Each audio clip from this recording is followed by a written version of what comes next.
Praise lord. ప్రభువైన యేసు నామములో అందరికీ వందనములు. ఈ దినం దేవుని వాక్యంలో నుంచి యోబు గ్రంథం 4వ అధ్యాయము 6వ వచనం. నీ భక్తి నీకు ధైర్యము పుట్టింపదా? నీ యథార్థ ప్రవర్తన నీ నిరీక్షణకు ఆధారము కాదా? ప్రియమైన వాళ్ళారా, దేవుడు మనకు ఏమని సెలవిస్తున్నాడు, మన నుంచి ఏమి కోరుకుంటున్నాడు అని ఆలోచన చేస్తే భక్తి కోరుతున్నాడు. యెహోవా యందు భయభక్తులు కలిగి ఉండుట జ్ఞానమునకు మూలము అని ఉంది. భక్తి మనము దేవుని పట్ల, అంటే చాలామంది ప్రపంచంలో ఉన్న ప్రతి మనుషుడు కూడా ఎన్నో ఒక స్థలంలో, ఎక్కడనో ఒక స్థలంలో దైవభక్తి అనేది ఉంటుంది. కొందరికి తక్కువ ఉండదు, కొందరికి ఎక్కువ ఉండదు, కానీ భక్తి అనేది ఉంటుంది. అయితే ఆ భక్తి ఎవరిపైన ఉండాలి అనే విషయం మనం గుర్తుపెట్టుకోవాలి. ఇక్కడ అదే మాట ఏమంటాడంటే, నీ భక్తి నీకు ధైర్యం పుట్టింపదా అంటున్నాడు. నువ్వు ఎవరిని పడితే వాళ్ళను, దేన్ని పడితే దాన్ని పై నువ్వు భక్తి పెంచుకుంటే, నువ్వు మక్కువ పెంచుకుంటే, మహిమపరిస్తే, ఘనపరిస్తే, ఆరాధన చేస్తే దానివల్ల ఏం ప్రయోజనం లేదు. సత్యదేవుడైన యేసుక్రీస్తు ప్రభువును ఎరిగి ఆయనను మాత్రమే భక్తిగా ఆరాధన, ప్రార్థన ఆధారపడి జీవించే జీవితం మనకు కలిగి ఉన్నప్పుడు మాత్రమే మనకేమవుతుందంట, మన భక్తి మనకు ధైర్యం పుట్టిస్తుంది. ఈ లోకంలో చాలామంది నిర్గమకాండం 15లో వేల్పులలోని వంటి వాడెవడు లేడు అని రాయబడుతూ వచ్చింది. అంటే దేవతలు అనబడేవారు ఎంతమంది ఉన్నా యెషయా గ్రంథం 44:6లో నేనే దేవుడను, మరి ఏ దేవుడను లేను అని దేవుడు సెలవిస్తూ వచ్చినాడు. యేసుక్రీస్తు ప్రభు చెప్పింది ఎబ్రీ పత్రికలో, నిన్న నేడు ఒకే రీతిగా ఉన్నాను అని చెప్తున్నాడు. ఈ ప్రపంచంలో ఎంతోమంది భక్తి చేసిన సరి అయిన భక్తి యేసుక్రీస్తు ప్రభువును అంగీకరించడము, యేసు రక్తంతో పాపాలు క్షమించబడి కడగబడడం, యేసుక్రీస్తు ప్రభు సంఘంలో వృద్ధి పొందడం అనే విషయం మర్చిపోయి భక్తి ఎన్నో చేసిన ధైర్యం లేని వారు ఉన్నారు.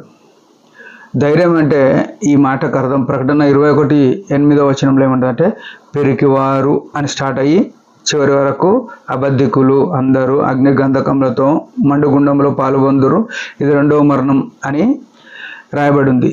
8 రకాల గుంపులు ఉన్నాయి. మొట్టమొదటి పిరికివారు. ఈ భక్తి ఉన్నప్పటికీ మరణం అంటే భయపడుతున్నారు. ఈనాడు క్రైస్తవునికి మరణం అంటే భయం లేదు. ఎందుకంటే యేసు ప్రభు చెప్పినాడు ఏమనంటే, నా యందు విశ్వాసం ఉంచేవాడు చచ్చిపోయినా బతుకుతాడు అని చెప్పినాడు. ఎందుకంటే యేసు ప్రభు చనిపోయి తిరిగి లేచిన ప్రకారమే ఆయన యందు విశ్వాసం ఉంచేవాడు ఈ లోకంలో చనిపోయిన పునరుత్థానమందు తిరిగి లేపబడి ఆయన మహిమలో ఉండడానికి ఆస్కారం ఉంది. ఈ గొప్ప విషయం కేవలం భక్తితో ఆరంభమవుతుంది. వ్యర్థమైన దాని మీద మనం భక్తి పెంచుకోవద్దు అని మొట్టమొదటి విషయం. రెండవ విషయం గమనిస్తే, నీ యథార్థ ప్రవర్తన నీ నిరీక్షణకు ఆధారం కదా. ఈనాడు ప్రవర్తనలో వేషధారణ ప్రవర్తన, యథార్థత లేకపోవడం, అంటే ఉన్నట్టుగా మాట్లాడేటోళ్ళు ఉంటే ఎవరు మనతో ఉండరు. అది గుర్తుపెట్టుకోవాలి. నీవు ఉన్నదన్నట్టు మాట్లాడుతున్నావా, ఉన్నదన్నట్టుగా ప్రవర్తిస్తున్నావా, నీ చుట్టూ ఒక్క స్నేహితుడు కన్నా ఒక మంచి చెప్పేటోడు నీకు ఉండడు. నువ్వు ఒంటరిగా మిగిలిపోతావు. నువ్వు ఒంటరిగా మిగిలిపోకుండా నీ చుట్టూ 10 మంది ఎప్పుడైతే చేరి ఉంటున్నారో నువ్వు అప్పుడు వేషధారణలో ఉన్నావు అన్నట్టు. అంటే నీ చుట్టూ ఇంకా మంది సమకూర్చబడుతున్నారు అంటే అర్థం ఏంటంటే నీలో నటన పోలేదు అని అర్థం. లేకుంటే నీ చుట్టూ ఎవరు ఒక్కరు కూడా నీతో మాట్లాడేటోళ్ళు, నీ పక్కన నీ మాటకు ఒప్పుకునేటోళ్ళు ఉంటలేరంటే నువ్వు అప్పుడు యథార్థంగా ప్రవర్తిస్తున్నావు అన్నట్టే. ఈనాడు నటనకు చాలా వాల్యూ ఉంది, కానీ యథార్థతకు విలువ లేదు. యథార్థత ఉన్నవని ఎవడు అనుసరించాడు. కానీ బైబిల్ చెప్పేది ఏంటంటే, యథార్థముగా ప్రవర్తించే వారికి ఆయన ఏ మేలు చేయక మానడు అని కీర్తన గ్రంథంలో రాయబడ్డది.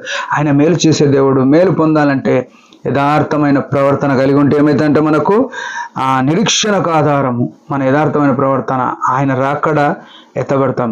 ఈ లోకంలో ఈ రెండే రెండు, మనమున్నది భక్తితో ఉండి ఆయనను అనుసరించడం, రెండోది చనిపోతే ఆయనతో ఉండడం. ఈ రెండు విషయాల కొరకు క్రైస్తవులంగా బతుకుతున్నాం.